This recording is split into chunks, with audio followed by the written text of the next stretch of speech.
Okay, so hello everyone, no? So today we're gonna unbox the Cooler Master Box NR200P Tagalog version. So wala kasing Tagalog na version pa ako nakita nito online, so sa YouTube. This is a mini ITX case. Um, and this mini ITX case is very well reviewed, no, sa Optimum Tech, Hardware Canucks. They like this case for its price. So here in Singapore, ang price niya is I got this for $150. In the US, about $110 I think tong version na to. So there's two versions. You'll see the model number is NR200P Master Box. This is the white one. And yung may P, it comes with both the tempered glass and the mesh side panel. Plus a vertical mount and an extra fan. So I think it's a good deal. I might not use the tempered glass, pero I have the option of switching it out, right? So hindi pa kompleto yung build ko, pero I think this is a very good, very good case. So yun, we got the white one. This is a mini ITX. May mga mods or may mga forums na nagsasabi you can fit micro ATX, but you just have to double check the size. So unbox na natin siya. Pasensya na, not tayo prepared. I just decided to do this kasi yun nga, wala akong makitang Tagalog na unboxing mula sa Pinas. So, hello everyone. Hope you guys are staying safe. I'll take this out first kasi nakita nyo naman, naka-handheld lang tayo. Pasensya na kung medyo magulo. Ayan, so nakatilt na siya sideways. First thing that we'll take out is this accessories box. So, as you can see, it has it contains the tempered glass panel. Ayan. At the back, wala naman. It's just saying na this is a white tempered glass panel. So ayan, nalabas na natin siya. But before we open the case, let's look at this first and what are the contents inside nitong parang accessories box niya, if talagang tempered glass lang to. But as you can see, pre-installed is yung mesh panel dun sa case, no? So we got the white one. So hopefully it will stay white for a long time. Pasensya na. Ayan. So it looks like this only contains the side panel. So wala siyang accessories dito or anything. Ayan. So let's put that to the side. And maybe front and center, lagay natin tong Cooler Master NR200P White Edition. So it's actually two-toned. It's white and gray. So it comes with paperwork, make it yours, Master Box NR200P. Hindi ko na babasahin sa isa yan. Then this is the unit itself. So it's white and gray, but let's take out the plastic. Medyo mahirap mag-unbox na isa lang kamay. But ginagawa ko to para sa inyo. Kunyari. Okay, so medyo nag-flip to, but pag may fan na yan, bababa na yan, no? So, this is I think this is a, what do you call this? Metal mesh panel. And then meron siyang strip dito ng plastic, which is very nice. It's a very light gray finish. Sorry kung medyo magaling camera. And then up in front, wala siya, very plain. It just has this Cooler Master logo. Same here with the power button. And it has no, as you can see, no USB-C ports up front. But it's okay. Over to the side, you'll see yung mesh panel niya. And the other side, it's the same mesh panel. Let's take a look at the back. Very quickly. Yan. So, nakita niyo yung I/O niya. I'll just pause for a second. Yan. Okay. So, pasensya na. Isang kamay. So, sorry. Nahihilo na ba kayo? Kailangan parang VR to VR. So, ito yung front. Side, no? So, this build is really for my kids and wife, para sa Sims. At saka Roblox and Minecraft. But temporarily, I will use this here in SG, in Singapore. So, shout out to the OFWs here. Sana makauwi na tayo, no? Okay, so this case is a very tool-less case. I'll just show you the features here sa side, no? So as you can see, meron siyang vertical mounting option. So you can mount it vertically if you get the tempered glass or the P edition. And then pwede rin siya dito. The reason why I got this, medyo malaki siya for an ITX, but because I have a graphics card that's 2.5 slots yung kukuhanin niya, no? So this one will allow me because 3 slots siya. So if you have a very thick card, kasha pa din. And then you still have the option to mount it vertically. And then you have the option to use this side panel in its mesh configuration, or use it with the tempered glass, depending on your setup siguro. So meron siya mga parang ano ba to? Pull tabs. Lahat to very toolless. Yan. So flip mo lang siya. Natanggal mo na yung panel dyan. Andun yung accessories box sa loob. And then medyo may konting fish eye effect, no, sa camera to. Naka S20 lang tayo. Tayo naka SLR. Okay, so this gray panel natatanggal din. So lahat ng sides nito actually you can remove it. Pero I'll remove this one first, and then this panel is also removable, no? So this is the radiator mount. You can also mount a 3.5 inch traditional hard disk drive here, or fans. It really is up to you. Yun yung maganda sa case na to, very flexible. It requires an SFX power, not requires, no? Pwede kayo mag SFX power supply or yung small form factor power supply, or pwede rin hindi. Depende sa iyo sa configuration. Of course, nagbabago lahat yan. Even this top panel na re-remove to.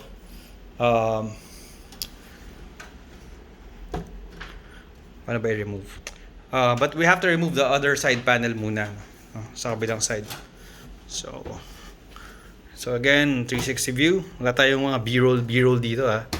Walang maarte. So ayan. Ayan siya from the other side. Again, very easy to remove. These are all, even the tempered glass, you just have to pull it. Meron siyang, by the way, magnetic filter. Sa reviews, walang sinabing may ganito. So I think that's something they added. Meron siyang magnetic filter na hindi siya magnetic, slide-on filter for dust. So sa reviews, walang sinabing ganun, at least sa na-observe ko. So ito siya from this side. This is where the motherboard goes in, your ITX motherboard. This is where your power supply will be. And then, syempre, space sa baba. So, nang natanggal natin yung two side panels, very flimsy itong ano na to, yung masasabi ko.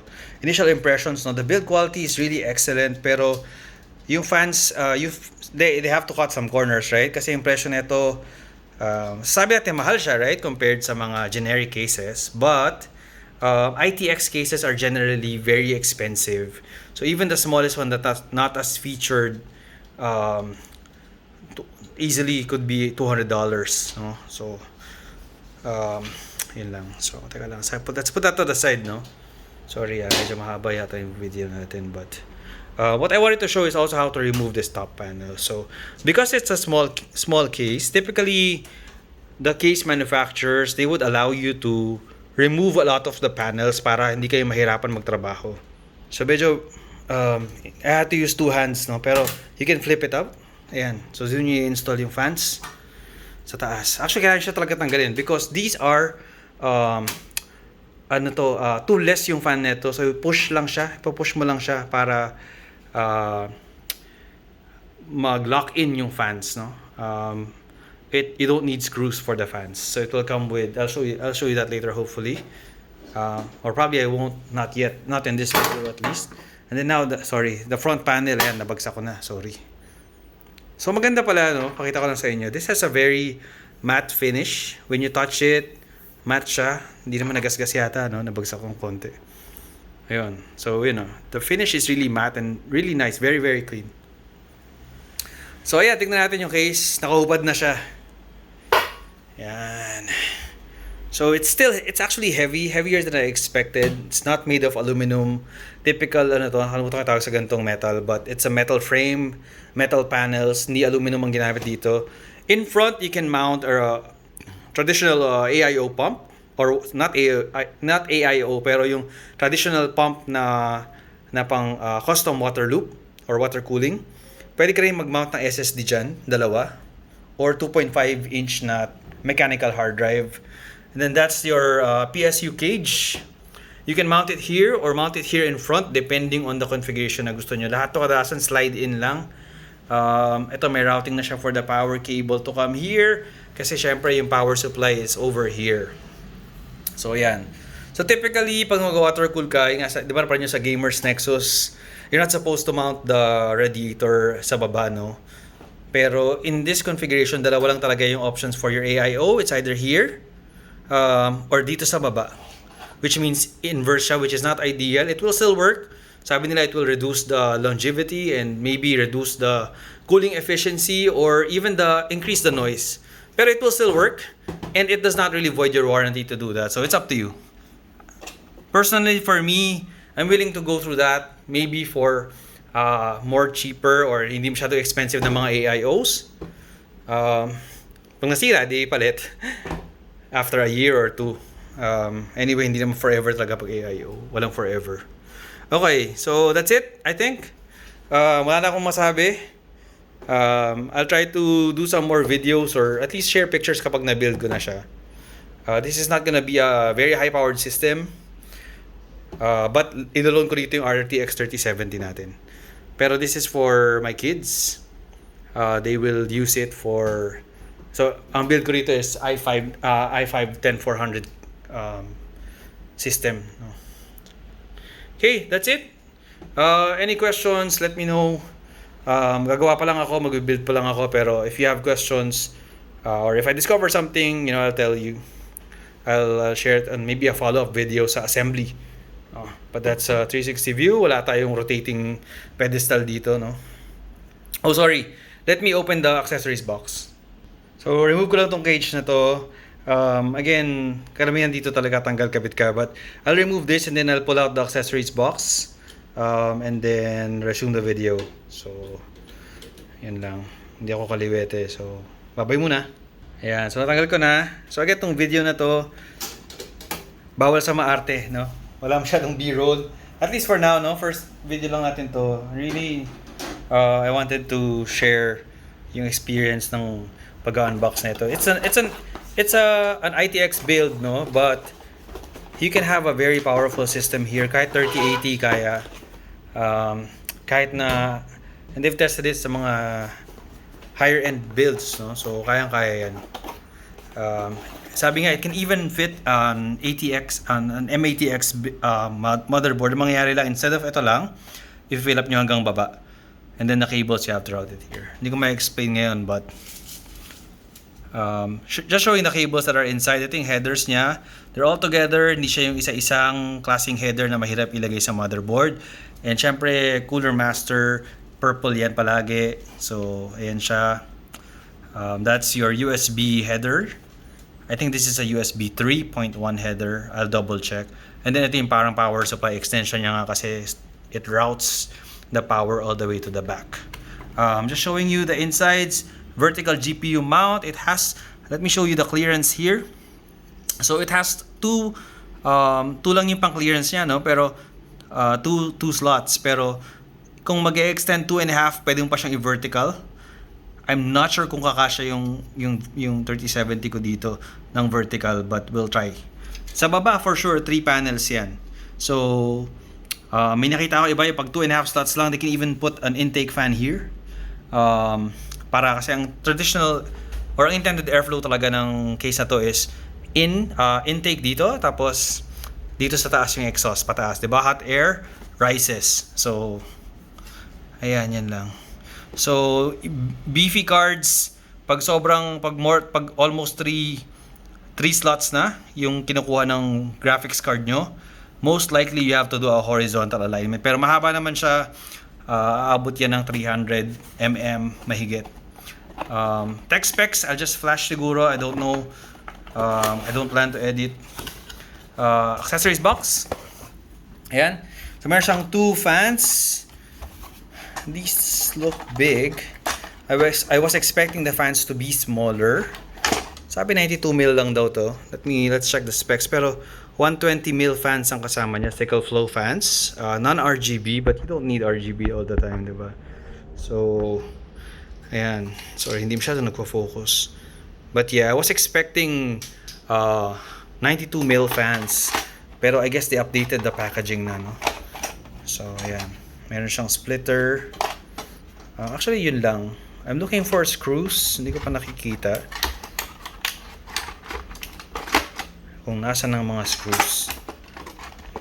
Okay, hindi ko matanggal. Let's try to remove the whole tray.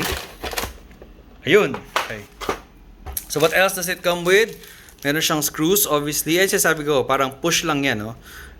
Hindi siya talaga screws for the fans.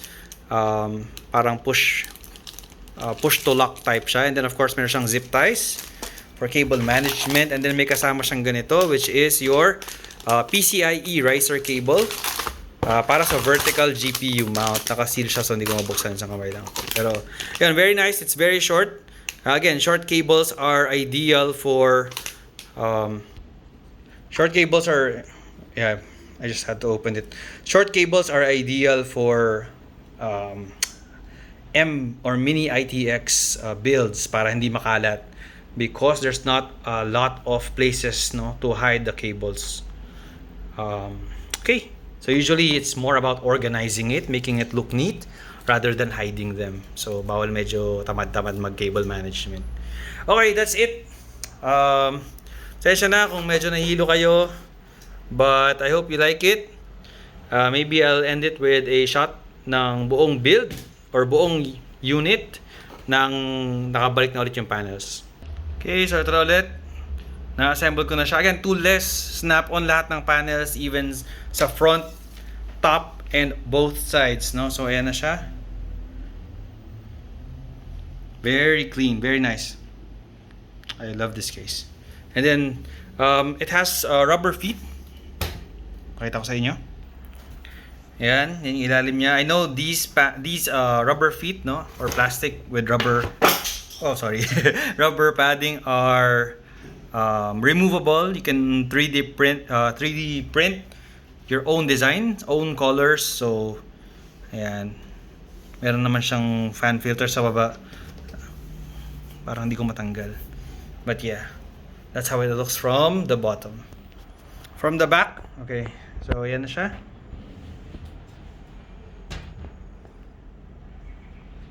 Ayan, I like the white and gray. Para hindi naman siya monotonous masyado, no. And then yan. So okay, that's it. Very nice case. Hopefully kaya kong mag-build dito ng maayos. Alright, thank you everyone. I won't tell you to like or subscribe dahil iisa lang naman tong video ko, but hopefully it gives you a very nice tour of this case, or very, at least makikita nyo lahat ng angles, no? Very visible yung lahat ng sections ng case. That's it. So pag may update ako, if you guys wanna see the final build, because I don't have, because I'm using handheld camera or camera phone, I won't be showing you the build or doing a video of how to build, but maybe yung final product na lang, and then maybe some pros and cons, and maybe to feature I'll feature the case, with components inside para ma-visualize nyo how it would look like. Although marami naman ganong videos online already. Okay, that's it. Thank you everyone. Have a good evening or good morning.